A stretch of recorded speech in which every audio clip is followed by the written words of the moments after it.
To the Premier of the Limpopo Province, Chupu Stanley Mathabatha, about the provincial development plan and how it concerns you. So if you are in this province, this is your opportunity to put your question to the Premier, and you can do that at Morning Live SABC. We'll pick up your tweets there. And we've also got an audience here in the venue who's going to be asking questions to the Premier. In fact, let's go straight now to our audience and start at table number 12. Princess Nkambule has got a very interesting question that I think is of interest to people here. Table number 12, Princess, where are you? There we go. Thank you, Peter. I'm Princess Tsakani Nkambule from Businesswomen Association. Honorable Premier, during your State of the Province address, you expressed concern over the gross underspending in the majority of our municipalities, which will have a huge adverse effect on the strategy around the Limpopo development plan.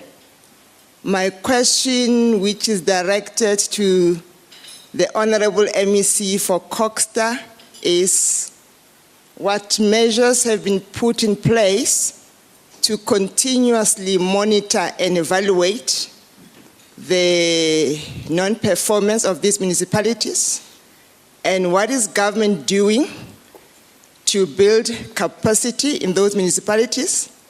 And lastly, what are the possible sanctions that can be applied to discourage non-performance and stimulate growth? Thank you.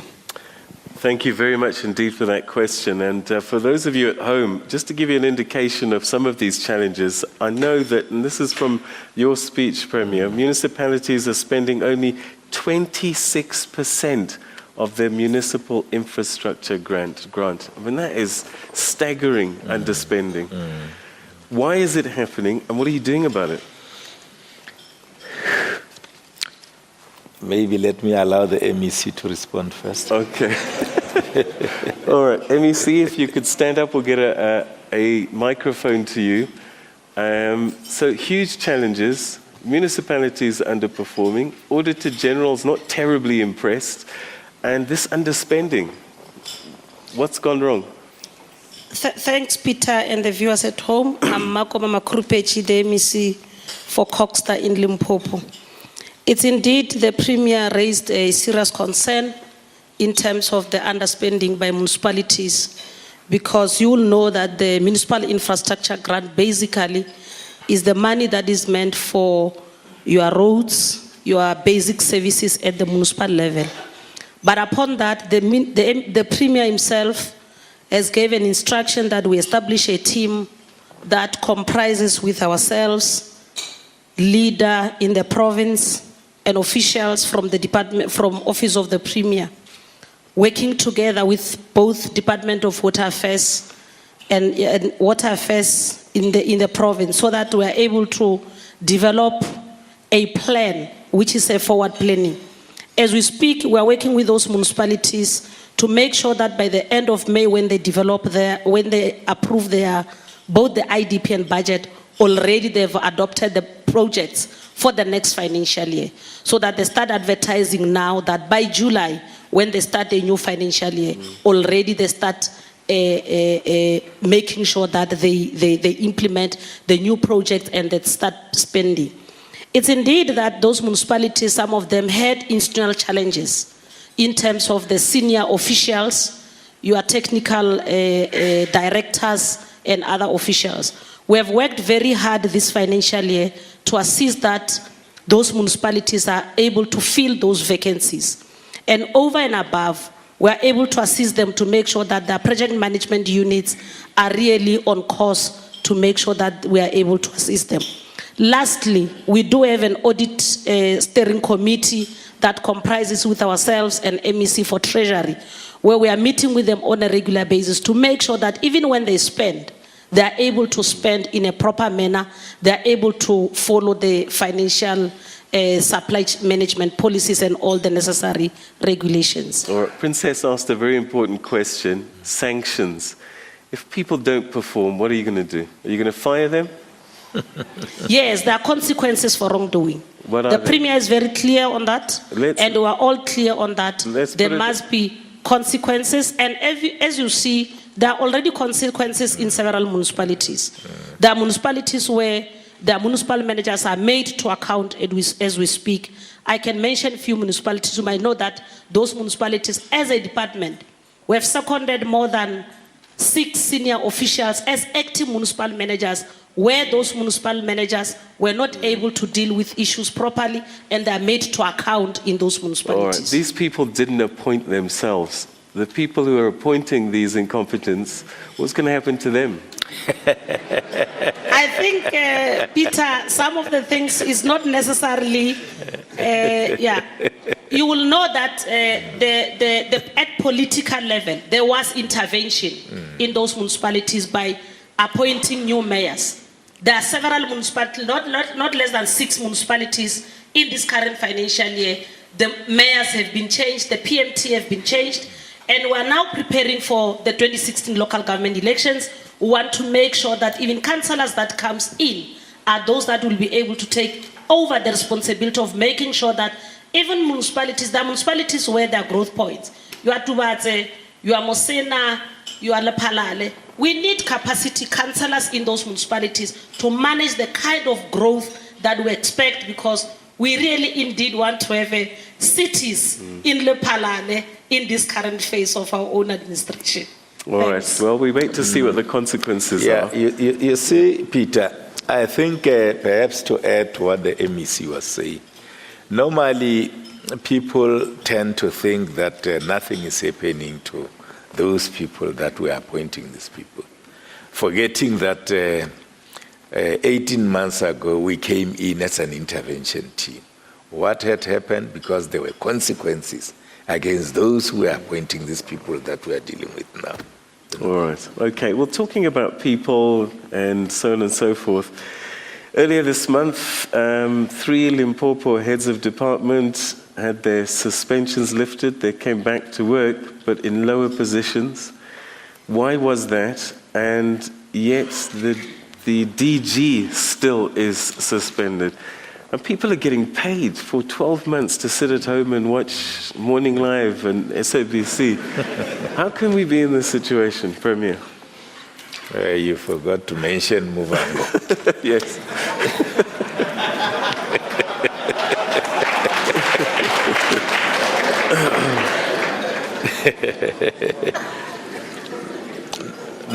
No, Peter.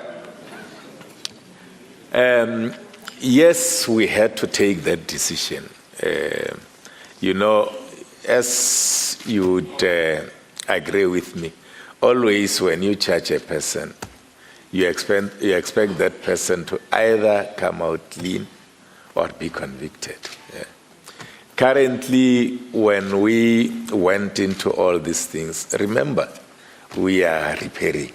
We are a reparation team currently.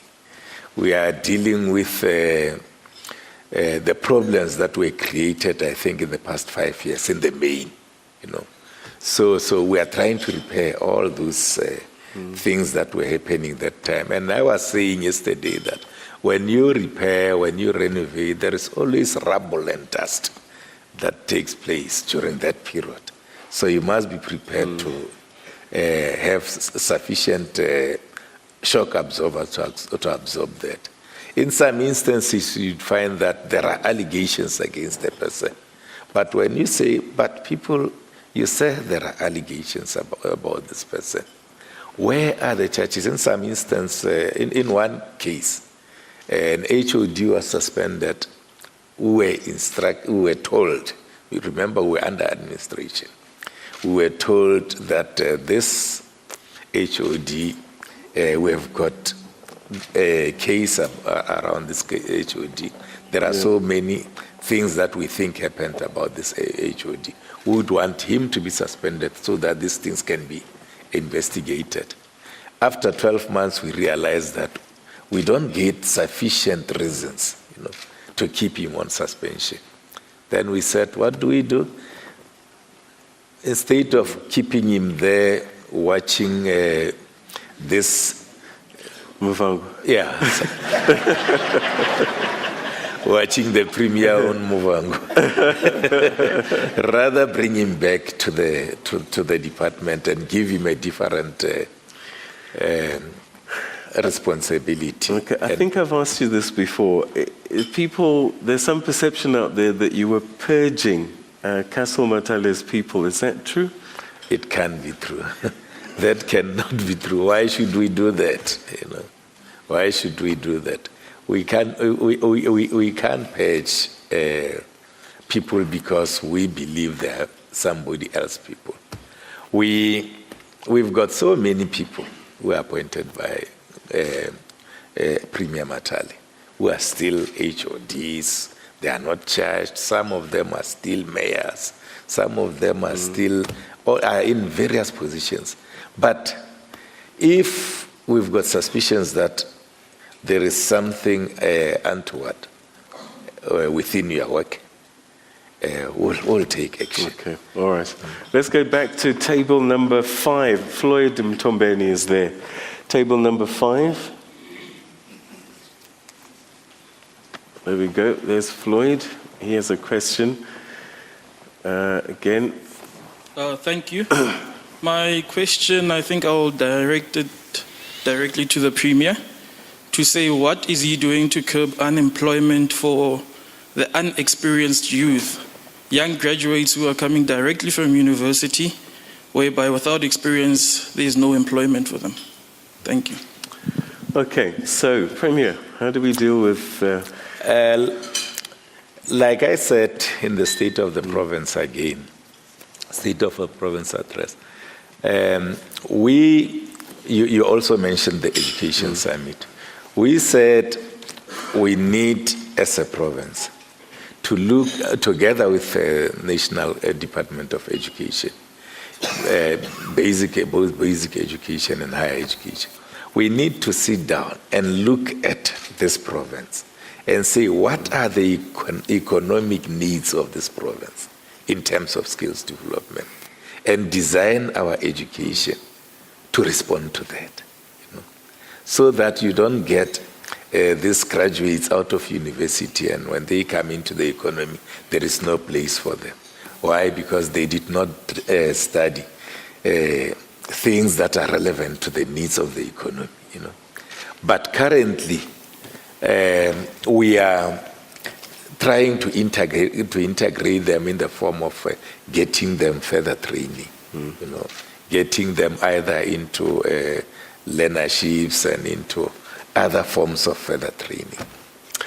All right, I hope that answers your question. It is a challenge, not just in this province, but right across the country. Let's go to table 14, where we'll find Stan Tima.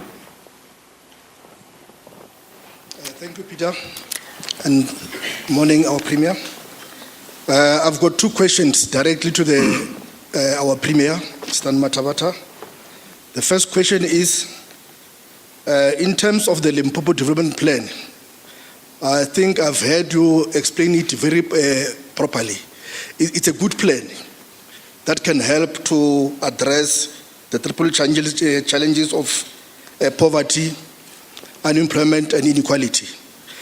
But now my question is the provincial government ready to roll out the plan? Do you have the fund? Our officials, do you have the capacity to deal with that plan? Because if our officials are not trained well, because this plan is not only for the Premier's office, I think it's a rollout that must go to province and to municipalities, state-owned companies. All these officials, are they trained to come and deal with that plan? So I was just asking whether, are we ready? Do we have the capacity? And also the fund, do we have money to implement the plan? That's the first question. The second question is with regard to education. The delivery of textbooks and stationery. I think that is a major challenge in the province. In terms of the Limpopo Development Plan, what role does it going to play to address those challenges, to create employment for the small businesses, the unemployed, so that it will, in the long term, alleviate poverty and also decrease the level of unemployment. Thank you. Okay. Peter, I've already said that I'm doing my work through others. Can I request the MEC for Economic Development to respond to this? Okay. If the MEC could stand, also introduce himself. We don't want there to be any confusion of who said what. Thank you. I'm Siaparo Sekwati, MEC for Economic Development, Environment and Tourism in Limpopo. Perhaps let me start off with the question as to whether we have got the people, we have got the civil service that is ready for the implementation of the plan. And say that we are not necessarily starting off from scratch. A foundation has been laid. We are coming from early GDP, but now what we are doing with this Limpopo development plan is that we are taking a long-term view in terms of development. And therefore, it does not necessarily mean that we are actually starting from scratch. And secondly, is in terms of whether we've got the resources, we've got the plan to do that. We are saying we are ready, because how we do it is that every department, particularly starting from now, when you are developing your strategies, when you are coming up with your annual plans, you must be able to identify in terms of what are the areas that you are implementing from the Limpopo Development Plan, from the National Development Plan, so that you do not just implement things that are not part of the plan, and therefore the budget is directly focusing on implementation of this plan. Okay. We also have got a responsibility to ensure that we grow the economy of the province through empowerment of women and young people, through empowerment of SMMEs and cooperatives. And I can say without any doubt that we are actually on course in terms of ensuring that we are giving support to those SMMEs, we are giving support to those cooperatives. And again, we have set ourselves at least a target in terms of these cooperatives that we are going to prioritize to ensure that we are going to actually implement what the Premier has actually stated in terms of empowering these cooperatives.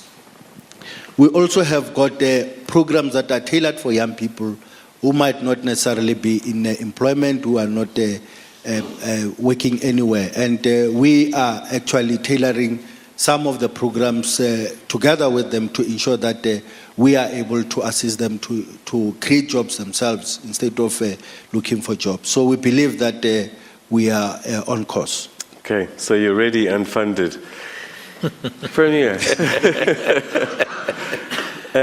in your State of the Province address, you said that the textbook delivery story had been settled.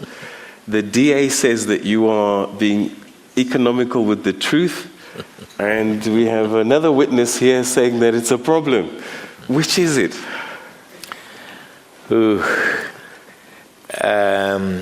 It's always important to be economic with everything except the truth.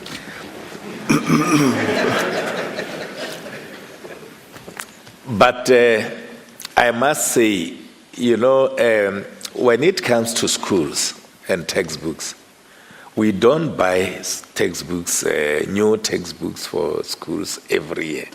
When we buy at the end of the year, we are actually topping up what is already there.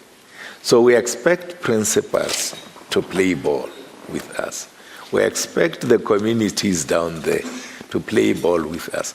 Now, we expect our partners in Parliament, you know, in the legislature, the DA, to also join hands with us in the interest of good cause. But in most instances, you find that you go to the department, you meet officials, you meet everybody, they give you reports. You go to schools, you get good reports that, yes, we do have We do have books and all this kind of things, except these 2 or 3 books, Like, for example, what happened last time when the DA said there are no books in a particular school. When I arrived there, I found that it was only 10 books that were not there, And then I instructed immediately, go and borrow 10 books from the schools here, from neighboring schools, and the problem was resolved. So what I'm trying to say is that if I may have said there are books where there are no books, it is not because I'm being economic with the truth. It's simply because that information did not reach me that time. The information that I have is that all schools do have books. And I called principals openly and say, principals, if you don't have books and the department is not responding positively to you, come to my office, I'll make sure that there are books in your school. But they are not coming. You hear it from the DA, but I don't think Mr. Tema is also saying that there are no books in schools. There are no textbooks in schools. I didn't understand it. So, the reports I'm getting is that some schools have even boycotted class over non-delivery. Did that happen? Non-delivery of? Textbooks. Oh, MEC? MEC for education?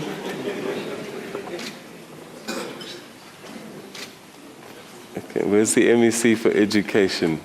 Oh, that is news to me. Okay, so MEC, did some schools boycott class over non-delivery of textbooks? Did that happen? No, I think there has been several disruptions at schools for various reasons. We do not have information on whether there was a school which was disrupted because of non-delivery of textbooks. As the Premier has already explained, the textbooks that we deliver at schools has got a lifespan of 5 years.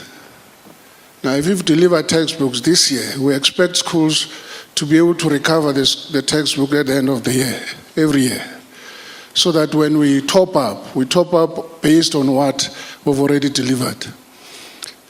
And we've already told the schools that where there are shortage of certain books, please inform us, because books are there, we'll be able to deliver. Even in the circuits and in the districts, there's possibility that the districts can be able to assist to be able to cover those books. But I think, as I say, it's a challenge, but we are working on it, and we believe that we can be able to make it. Okay, talking about schools, Premier, a child died because of a pit latrine, pit toilets. There are 24 schools still using pit toilets in several areas, including Capricorn and Vembe, rural areas. How are we going to fix this? When is this going to stop? Kids should be going to school and not worrying about falling into pit toilets. That shouldn't even be in the equation. In your plan, sanitation, you've only planned to hit 50% sanitation. And I'm just wondering if that is another plan for underachievement. When the World Cup was there, I was very fortunate to drive around the country. I did 7,000 kilometers by road, and I saw what's possible. And I think what it was that there was urgency and there was a commitment to getting the job done. I wonder if that commitment is here, if you're only planning to have 50% sanitation, and we're 21 years down the line. 50% from what? I think we are just trying to be realistic here. I mean, like I said, 80% of this province is rural, where you don't have running water. Not necessarily running water, sanitation system. That it's a properly coordinated sanitation system. What we are simply saying is that the job is still very huge to ensure that there is sanitation in almost every village in this province. Currently, most places where there is sanitation services is where you've got townships, what you'd call township settlements, and where you have built your human settlements like RDP houses. But in ordinary villages, you still have a problem of sanitation services. You still have a problem in most instances where people are still using pit toilets. So the base is very low. It's really very low. Is there urgency, though, Premier? Absolutely, there is a lot of urgency towards resolving that. As you would notice that most of the schools, in fact, in terms of our intentions and plans, by the end of 2014, we should have dealt with all the schools that had pit toilets. I'm not sure MEC or HOD, how far are we currently, but we had planned that by the end of 2014 we'll be done with the schools that are still using pit latrines. Okay. All right. So 2020, 50%, but there is urgency. Okay. No, 50% is not about schools, yeah. It's sanitation across sanitation the province. Absolutely. All right. Okay. Let's go to table number 22. Nkosinati D. Lowen is there. Table 22. Nkosinati.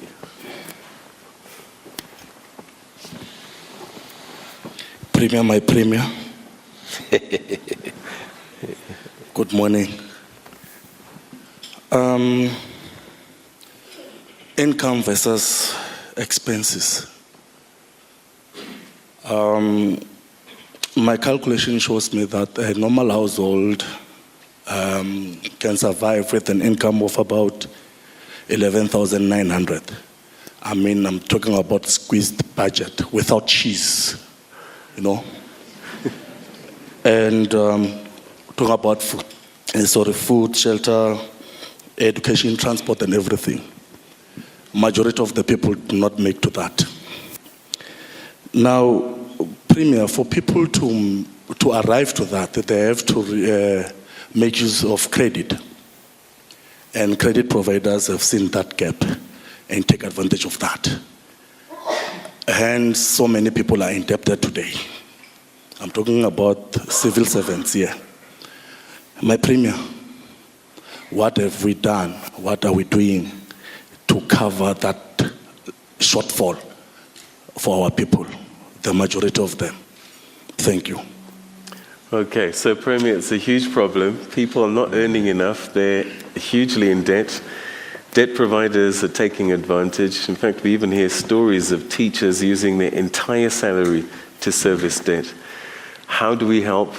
Where in the Limpopo Development Plan is there assistance for civil servants like Nkosinati?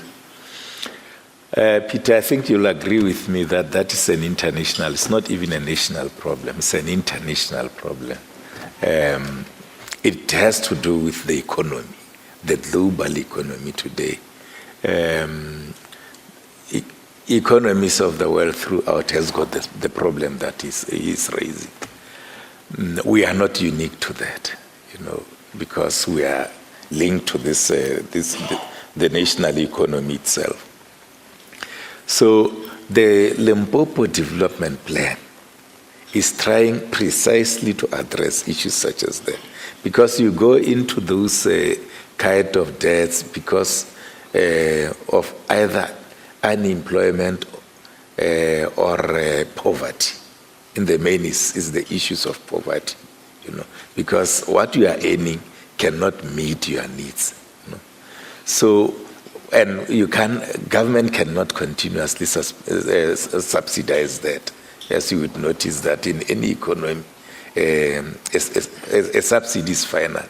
That is why they call it a distortion in economy. So what we are encouraging currently with this new plan is to change this resource-based economy towards a knowledge-based economy so that we can generate more and make this rent to circulate more in the province. And in that way, it will make it a point that it delivers. It changes the lives of many in the province. But to say we've got an instant solution to that in Kusinati, unfortunately, that is a long-term issue. I think you would also agree with me. There's no way we can say we can come up with an instant solution to that. All right, so we saw the public servants strike recently, and they're saying, pay us more money. And this is part of the drama, isn't it? I mean, can we afford to pay them? And if we don't, we will see more labor unrest. I heard the minister saying that we'll have to go to the international markets and make a loan so that we can afford that kind of salary increase, you know. Hence, I'm saying it's not a simple issue, that one. It's an economic issue. All right, okay. So social cohesion is another one of the issues that you need to deal with in the province. It's something that you've put in your Limpopo development plan. And I want to explore that a little bit. After this break, we're going to take that because there are issues, not just xenophobic violence, but we've got the Shangans, vendors, drama as well playing out. We'll get to that after this. Stay with us. Hey, Peter.